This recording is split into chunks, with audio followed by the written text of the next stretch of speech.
ছবিটা কর, তারপর আমরা পিছিয়ে যাবো। এখানে ধরিস না, পিছিয়ে নাও, পিছিয়ে নাও, পিছিয়ে নাও, পিছিয়ে নাও, পিছিয়ে নাও। রাস্তার উপর, রাস্তার উপর, রাস্তার উপর চল।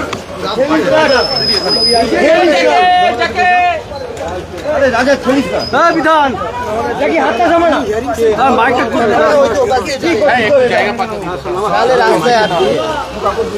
আমি কাউকে দিতে পারছি না।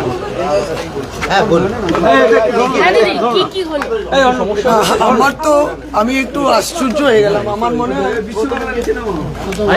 মানে যে ভিতরে যেটা হলো আমি একটু আশ্চর্য হয়ে গেলাম। আমি বলছি আমি তো ফর্ম নিয়েছিলাম, তো আমি আমার এনিউমারেশন ফর্মটা নিয়ে এলাম, আমি আমার 2002 লিস্টটা নিয়ে এলাম, সেলফ অ্যাটেস্টেড ডকুমেন্ট হিসাবে আধার নিয়ে এলাম, সেলফ অ্যাটেস্ট করে দিলাম সবটা। আমি জানি এইগুলোই দেখাবো। আপনি শুনে নিন কি জিজ্ঞেস করলো দিদিকে, কি জিজ্ঞেস করা হবে? ওনার 2002 এর ম্যাপিং ওনারা নিজেরাও 2002 এ ম্যাপিং পাওয়া সত্ত্বেও ওনাকে পাসপোর্টে জোর দেওয়া হলো। আচ্ছা, পাসপোর্টের জোর দেওয়া হলো যে 2002 এ আপনার নাম ঠিকই আছে, আমাদের ম্যাপ করতে ভুল হয়েছে, তাহলে তো আর পাসপোর্টে জোর দিতে পারে না। ওনার তো সবই আছে, কিন্তু আমি দেবো কেন? তাহলে সাধারণ মানুষের কি হবে যার 2002 এ নিজের নাম প্রপার আছে এবং 2025-এ ড্রাফট রোলেও কোনো মিসম্যাচ নেই, তিনি নিজে হিয়ারিং সেন্টারে উপস্থিত হয়ে তার আধার কার্ড দিচ্ছেন এবং 2002 এর পুরনো ভোটার লিস্টের জেরক্স দিচ্ছেন, সেখানেও তাকে পাসপোর্টে জোর দেওয়া হলো। যখন আমরা প্রতিবাদ করলাম, অবজেকশন করলাম, তখন ওনারা বলছেন না না ঠিক আছে ঠিক আছে। আর মাইক্রো অবজারভারকে যখন উনি চেপে ধরলেন যে এটা ইলেকশন কমিশনের রুল নয়, তখন উনি বলছেন না না আপনি যা দিয়েছেন তাতেও হয়ে যাবে। আমরা খুব ওয়ারিড যে সাধারণ লোককে কিভাবে হ্যারাস করে। ম্যাডাম এটা কি এটা আমাদের চিন্তা করছে। আমি সত্যি আমার নামটা নিয়ে চিন্তিত নয়, আমি সাধারণভাবে যে ভোটার আছে সেইটা নিয়ে আমার চিন্তাটা বেশি হয়ে গেল। আমার তো কি আছে, আমি আমার মেডিকেল ডিগ্রিও হাজির করে দেবো আরজিকর মেডিকেল কলেজে। আপনি অবাক হয়ে গেলাম, আমার 2002-তে নাম রয়েছে, ওই নামের বানান আর বর্তমান যেটা এনরোলমেন্ট ফর্ম এলো তার বানান কোনো কিছুতেই কোনো ফারাক নেই, সমস্ত পরিষ্কার। শুধু ওরা বললো বিএলও অ্যাপেতে হয়তো ওদের অ্যাপ আপডেটেড না ইত্যাদি, গলত ওদের ওইটুকু দেখালে হলো। তখন 11টা ডকুমেন্ট আমার কাছে চাওয়াটা আমি স্তম্ভিত হওয়াতে সবাই রিয়াক্ট করলো, অন্যরা রিয়াক্ট করলো। যেটা আপনি তাহলে ভাবুন সাধারণ ব্যক্তির কাছে কে শুনবে, কে তাদের কথা শুনবে? শশীদি পরিকল্পনা করে এটা হেনস্থার একটা প্রক্রিয়া চলছে নিশ্চয়ই। যেটা বলছিলাম আমরা দেখুন কোনো ব্যক্তি যে ভিতরে বসে আছে, সে বিএলও হতে পারে, ইউআরও হতে পারে, মাইক্রো অবজারভার হতে পারে, কারো বিরুদ্ধে ব্যক্তিগতভাবে তো আমাদের কোনো দুশ্মনী নেই, কিন্তু তাদেরকে তো ইলেকশন কমিশন নির্দিষ্টভাবে এই কাজগুলো বলে দিয়েছে। সেখানে আজকের ডকুমেন্ট যেভাবে আমার চ্যালেঞ্জ হলো, আমি বলছি এক কথায় স্তম্ভিত, এবং নিশ্চয়ই এটা হেনস্থা, এটা সাধারণ মানুষের হেনস্থা। আপনি পাসপোর্ট, আমি তো বললাম আমার সবই আছে, হতে পারে না, এইটাই অন্যায় হচ্ছে, এটা হয় না। পাসপোর্ট তো ভারত সরকার দ্বারাই দেওয়া হচ্ছে, কেন চাইবে আমাদের কাছে? আপনি আমার কেসটা দেখেনি, কি বলেছিল ইলেকশন কমিশন যে 2002-তে যারা রয়েছেন, সত্যি বলতে গেলে তাদের কিছু লাগে না। 2002-তে আমি নিজে, তারপর ছিল 2002-তে আপনার আত্মীয় স্বজন, তারপর ছিল আনম্যাপ, তারপরে নতুন নাম একটা দিয়েছে এলডি, লজিক্যাল ডিসক্রিপেন্সিস। এটা হচ্ছে 4টে বিভাগ, তারাই করলেন প্রতিদিন। তাহলে প্রথমে এই কথাটাই ছিল যাদের 2002-তে আছে ডাকাই হবে না। তার ডাক যখন পেলাম 2002-তে, তাতে ছিল যে বিএলওতে আপনার ডিটেলসটা আপলোডেড নয়, সুতরাং আপনি 2002-তে বৈধ ভোটার ছিলেন কিনা আমাকে মোটামুটি দেখাতে হলো। তা সেটা দেখালাম, ফিজিক্যাল লিস্টে আমি আছি। তারপরে 2002-তে আর প্রশ্ন আসে কোথায়? এত কোনো প্রশ্ন আসে না।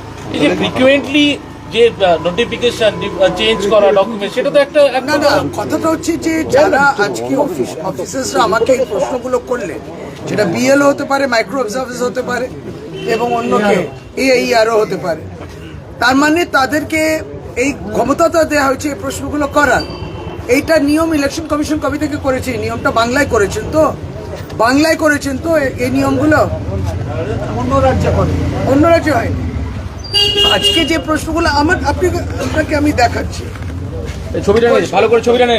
2002 এটা সরি, এটা আমার এনরোলমেন্ট ফর্ম, যেটা আমরা দুটো করে সবাই বললাম, এটা তার অরিজিনাল সমস্ত রয়েছে এবং স্পেলিংটা শুদ্ধ রয়েছে। আমার বাড়িতে 4 জন সদস্য, স্বামী স্ত্রী 2 মেয়ে, 3 জন ডাকা হয়নি, আমাকেই ডাকা হলো, এটা তো ফার্স্ট বললামই। তাহলে এটা অরিজিনাল। এবার ঠিক আছে, ভোটার লিস্টে, ফিজিক্যাল ভোটার লিস্টে তো নিশ্চয়ই আমি দেখেছি 2002, এইটা তখন এই স্কুল ছিল, এখন অবশ্য নেই। এই দেখুন 72 নম্বর সিরিয়াল নাম্বারে, 58 নম্বর 5, 250, সেকেন্ড ফ্লোর, শশী পাঞ্জা, হাজবেন্ড প্রসূন পাঞ্জা, হলো। এটাও আছে আমার প্রমাণ। এরপরে তো ডাকাত নেই, তারপর তো ধরুন ভোটার কার্ড ইত্যাদি নিয়ে এই নোটিশটা এলো। এই নোটিশে যে আপনি ঠিক মতো আপনার ডিটেলসটা ভরেননি, কিংবা আপনার আত্মীয় ডিটেলসটা ভরেননি, যেটাতে আপনি যে বৈধ ভোটার 2002-তে বৈধ ভোটার আপনার ইলেকট্রাল রোলে, সেটা মানে আমাদের সন্দেহ হচ্ছে। তাহলে ইন ভিউ অফ দিস আপনি একটু হিয়ারিংয়ে আসুন। হিয়ারিংয়ে এলাম, হিয়ারিংয়ে এলে তখন বলেছেন একটা অ্যাটেস্টেড কপি আনবে, অ্যাটেস্ট করেও নিয়ে এলাম, তারপর অরিজিনালটাও হাতে রয়েছে। তারপরে 11টা ডকুমেন্ট কেন চাওয়া হবে? এই প্রশ্নটা আমি একটু অবাক হয়ে গেলাম যে আমার কাছে 11টা ডকুমেন্ট 2002-তে যে আছে, নাম বানান কিছুই ভুল নেই। এইটা হ্যারাসমেন্ট, এটা কিন্তু ঠিক হলো না। এটা সিও পশ্চিম বাংলায় যিনি আছেন তাকে দেখতে হবে। আমরা কিন্তু সর্বভারতীয় তৃণমূল কংগ্রেস থেকে যে প্রতিবাদগুলো করতাম সেটা সম্পূর্ণটা বৈধ। আজকে নিজেও একটা উদাহরণ হিসেবে তার মধ্যে নিজেকেও রাখছি। আমি নিজে একজন সাধারণ মানুষ, ইলেক্টর হিসেবে কোনো বললাম আলাদাভাবে নয়, আমিও আসবো, হিয়ারিংয়ে দাঁড়াবো, আরও আছেন কয়েকজন হিয়ারিংয়ে দাঁড়িয়ে।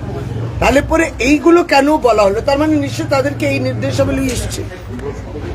সকলের কাছে তো পাসপোর্ট নাও থাকতে পারে, তাহলে সেক্ষেত্রে তো থাকারই কথা না, সারা ভারতবর্ষে আপনি পাবেন না। বাংলার ক্ষেত্রে এটা হবে কেন? আর ওই 11টা ডকুমেন্ট, অসম্ভব 11টা ডকুমেন্ট। আপনি রাজ্য সরকারের কোনো ডকুমেন্ট নেবেন না, মাধ্যমিক অ্যাডমিট কার্ড নিচ্ছিল না, তারপর সুপ্রিম কোর্ট সেটা বললো। আপনি পাসপোর্ট চাইছেন, আমি হাজারো ডকুমেন্ট দিয়ে দেবো। পড়াশোনার আপনি ম্যাট্রিকুলেশন কেন, আমি আরও উচ্চ পড়াশোনা করা আছে, কিন্তু আমি কেন দেখাবো? আমি পাসপোর্ট দেখাবো না, এটা আমার প্রতিবাদ।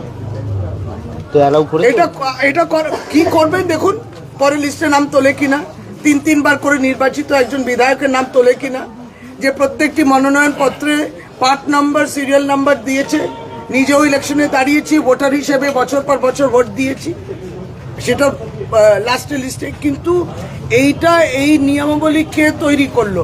দিস ইজ আনকনস্টিটিউশনাল এবং ইললিগাল। আপনার 2002-তে নাম আছে, পরিষ্কার বুঝে নিন, সেটা নিয়ে কোনো তর্ক নেই, কোনো বিতর্কের জায়গা নেই। সেখানে এই মানুষটাকে আরও অ্যাডিশনাল ডকুমেন্ট জিজ্ঞেস করা হলো, আধার দিলাম, তারপরেও 11টা ডকুমেন্ট মধ্যে কিছু আছে কিনা, পাসপোর্ট আমি দেব না, প্রতিবাদ। অন্য বিষয়ে প্রশ্ন